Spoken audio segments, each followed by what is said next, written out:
Assalamualaikum warahmatullahi wabarakatuh. Baik, pada video kali ini saya akan membahas tentang metode pembelajaran, yaitu metode pembelajaran CTL ataupun Contextual Teaching and Learning. Apa sih CTL itu? Mari kita bahas ataupun simak video selanjutnya.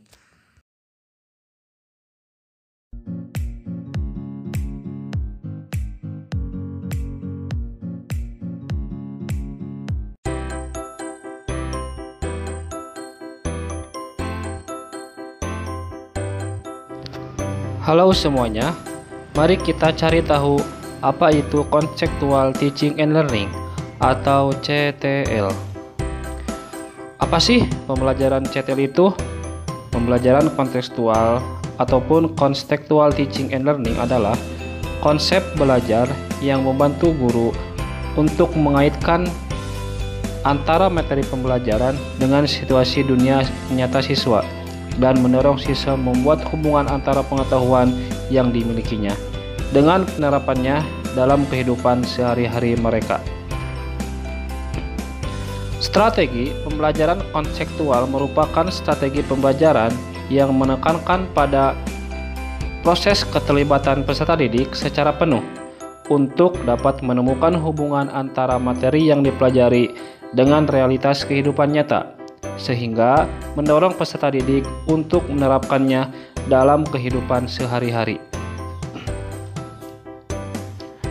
Ada 3 hal yang harus kita pahami dalam pembelajaran Contextual Teaching and Learning. Yang pertama, menekankan pada proses keterlibatan peserta didik untuk menemukan materi. Artinya, proses pembelajaran diorientasikan pada proses pengalaman secara langsung. Proses belajar pada pembelajaran konstekstual tidak menginginkan pada siswa hanya menerima pembelajaran, tetapi siswa diharapkan mencari dan menemukan sendiri materi pembelajaran. Yang kedua, mendorong siswa agar dapat menemukan hubungan antara materi yang dipelajari dengan situasi kehidupan nyata. Siswa dituntut untuk dapat menangkap hubungan antara pengalaman belajar di sekolah dan kehidupan nyata. Maka, materi itu tidak hanya bermakna secara fungsional, tetapi juga tertanam dalam memori peserta didik, sehingga pengetahuan yang ia dapatkan tidak mudah dilupakan. Terakhir, yang ketiga adalah mendorong peserta didik untuk dapat menerapkan dalam kehidupan sehari-hari. Artinya, siswa bukan hanya memahami materi yang dipelajarinya, tetapi bagaimana materi tersebut dapat mewarnai perilakunya dan menjadi bekal dalam mengarungi kehidupan nyata. Untuk selanjutnya, yaitu konsep pembelajaran kontekstual. Model pembelajaran kontekstual merupakan konsep belajar yang beranggapan bahwa anak akan belajar lebih baik jika di lingkungan diciptakan secara ilmiah. Artinya, belajar akan lebih bermakna jika anak bekerja dan mengalami sendiri apa yang dipelajarinya. Dalam pembelajaran kontekstual, tugas guru adalah memfasilitasi siswa dalam menemukan sesuatu yang baru, pengetahuan dan keterampilan melalui pembelajaran secara mandiri, bukan apa kata guru. Siswa benar-benar mengalami dan menemukan sendiri apa yang dipelajari dari hasil rekonstruksi sendiri. Dengan demikian, siswa akan lebih produktif dan inovatif. Melalui landasan filosofi konstruktivisme, Contextual Teaching Learning ataupun CTL dipromosikan menjadi alternatif model pembelajaran yang baru. Adapun dalam sosialisasi dikenal karakteristik pendidikan kontekstual, yaitu yang pertama kerjasama, yang kedua saling menunjang, yang ketiga menyenangkan, yang keempat tidak membosankan, yang kelima belajar dengan bergairah, yang keenam pembelajaran berintegrasi, yang ketujuh menggunakan berbagai sumber, dan kedelapan siswa aktif. Untuk selanjutnya, komponen-komponen dalam model pembelajaran konseptual. Yang pertama, konstruktivisme. Yang kedua, inquiry atau menemukan.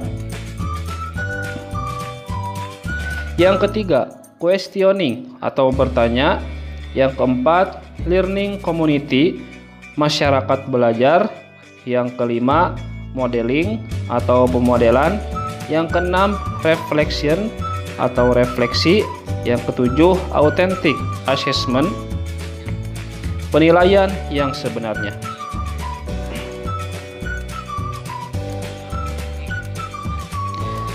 Untuk selanjutnya yaitu prinsip pembelajaran konstekstual.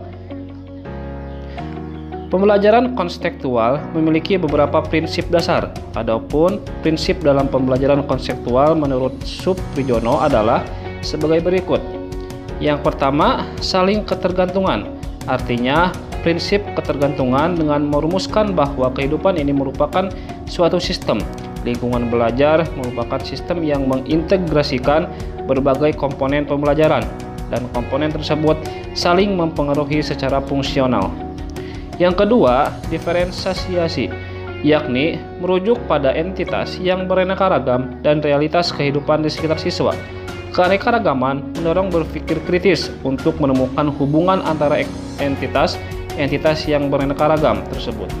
Siswa dapat memaknai bahwa perbedaan itu ada. Yang ketiga, pengaturan diri. Artinya, prinsip ini mendorong pentingnya siswa mengeluarkan seluruh potensi yang dimilikinya ketika siswa menghubungkan materi dengan konteks keadaan mereka. Siswa terlibat dalam kegiatan yang mengandung prinsip pengaturan diri. Pembelajaran kontekstual berorientasi pada upaya membantu siswa untuk menguasai tiga hal, yakni pengetahuan. Pengetahuan yaitu apa yang ada di pikiran membentuk konsep, definisi, teori, dan fakta. Yang kedua, kompetensi atau keterampilan, yaitu kemampuan yang dimiliki untuk bertindak atas sesuai dengan yang dilakukan. Yang ketiga, pemahaman kontekstual, yaitu mengetahui waktu dan cara bagaimana menggunakan pengetahuan dan keahlian dalam situasi kehidupan nyata.